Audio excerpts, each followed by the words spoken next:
Insulienweerstandigheid en PCOS is twee gesondheidsbegrippe wat al hoe meer opduik, veral onder vroue, maar baie mense verstaan steeds nie heeltemal wat dit beteken of hoe groot die impak daarvan op die liggaam kan wees nie.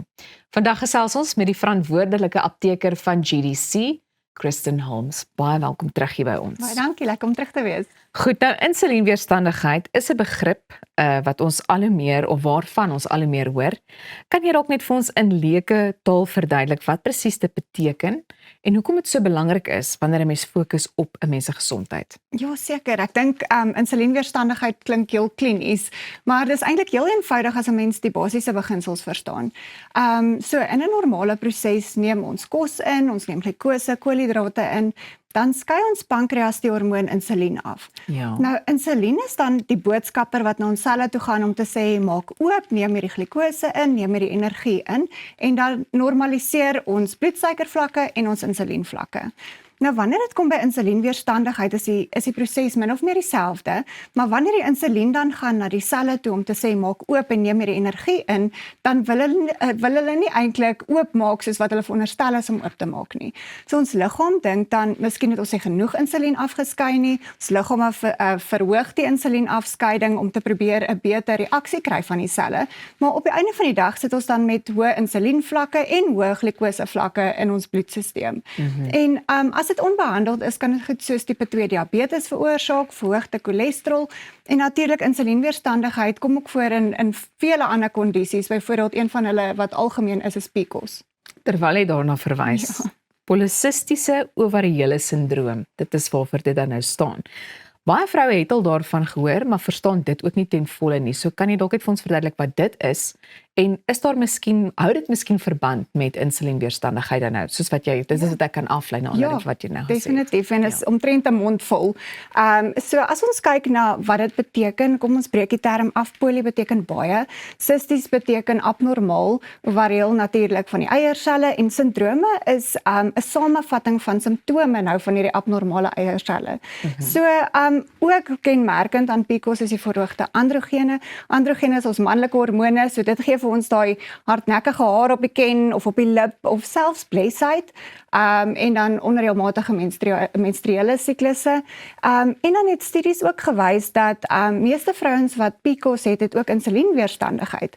So dit beïnvloed direk daai vetopberging van ons. So dit maak dit moeiliker om gewig te verloor, soos ek reeds genoem het, tipe 2 diabetes en kan ook hartsiektes veroorsaak. So dit is baie belangrik om dit te probeer beheer.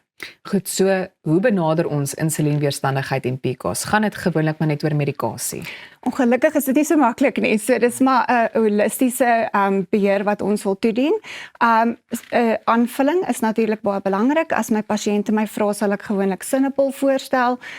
Dit het alles in wat 'n mens nodig het om my simptome te beheer. Dan ook 'n dieet is belangrik met daai lae glikemiese indeks of low GI kosse, net om die bloedsuiker te stabiliseer. En dan hier wil stres ook ongelukkig nou weer inkom, stresbeheer met die kortisol, dit beïnvloed direk ons insulienrespons. So dit is ongelukkig 'n algehele omvattende behandeling wat 'n mens moet toepas. Wanneer mense deesdae kortisol sê, dan raak ek net angstig, Ja. ek moet vir jou sê, want daarvan hoor 'n mens ook al hoe meer. Goed, wanneer dit dan spesifiek by aanvullings kom, waarna behoort vroue met PCOS of insulienweerstandigheid verder te soek, of is daar, jy het nou verwys na produkte, Ja. maar is daar miskien sekere goed wat hulle in ag moet neem? Ja, wanneer dit by daardie definitief. produkte kom? Ek dink dit is heel opwindend op hierdie stadium, want ons baie navorsing wat gedoen word op PCOS spesifiek op hierdie stadium. So eerste aanvulling wat 'n mens nou moet kyk is minoxidil. Dit help met daai insulienrespons direk. Dan ook alfa-liposuur. Ons noem dit altyd ons universele antioksidant, so help met daai vrye radikale, maar dit help ook met die natuurlike glikose metabolisme. En dan foliensuur natuurlik altyd belangrik, help met proteïensintese, rooi bloedselle, maar dan ook vir die vrouens wat wil swanger raak natuurlik baie belangrik. En soos ek al reeds genoem het, Synapol is maar my go-to as ek so kan sê.